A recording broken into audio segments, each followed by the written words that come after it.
Hello everyone, it's you from Web3 Enabler. Welcome to the Real World Blockchain Podcasts.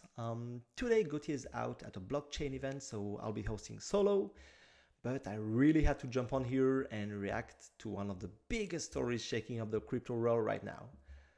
Yes, Bitcoin hit another all-time high again. It was the same yesterday. It will probably be the same tomorrow or the day after that. But that's not what I want to focus on today. Instead, I want to talk about a major DeFi exploit that just hit the Sui blockchain yesterday with over $260 million drained from its biggest DEX, Cetus. So basically yesterday, a hacker or a group of hackers exploited a critical bug in Cetus' system. So basically at the heart of it was a simple but deadly issue, an arithmetic overflow in the code that miscalculated how much liquidity could be withdrawn from a pool, basically. So here's how the attackers pulled it off. So first, they used a flash loan to borrow billions of fake tokens. Then they opened a position with a massive price range, but added almost no real liquidity. And when they withdrew, the bug kicked in and the system just gave them way more tokens than it should have. How convenient. They repaid the flash loan and walked away with tens of millions in profit. In total, over $260 million stolen, as I said, before the team hit pause.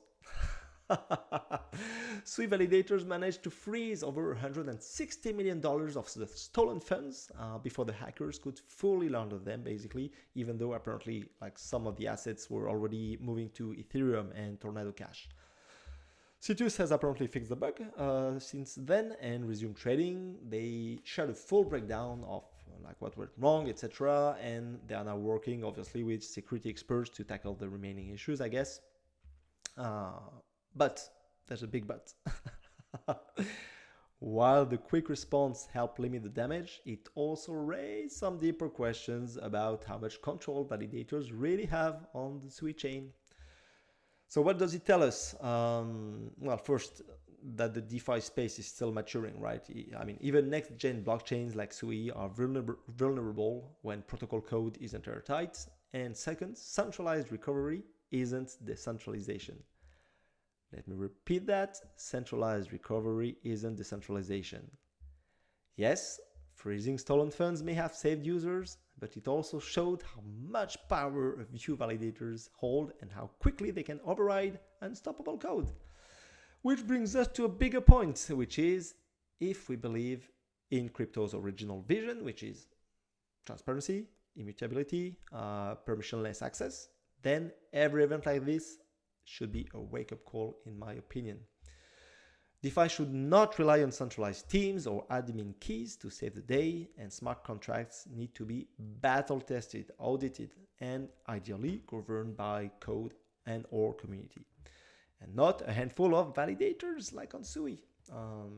This is why real decentralization matters, especially for enterprises stepping into crypto. At Web3 Enabler, we help businesses enter this space safely and confidently. We integrate crypto and stablecoin invoicing directly into CRMs like Salesforce, so companies can just send and receive crypto payments without intermediaries, basically almost, and slash international payment costs. Relying not just on one chain or one DeFi app, but letting you tap into multiple networks securely. We see how important it is, scalably, and with full compliance support, of course. So anyways, let's see how this whole Cetus story affects the market in the next few days, especially the Sui token. And in the meantime, thanks for tuning in and stay safe out there.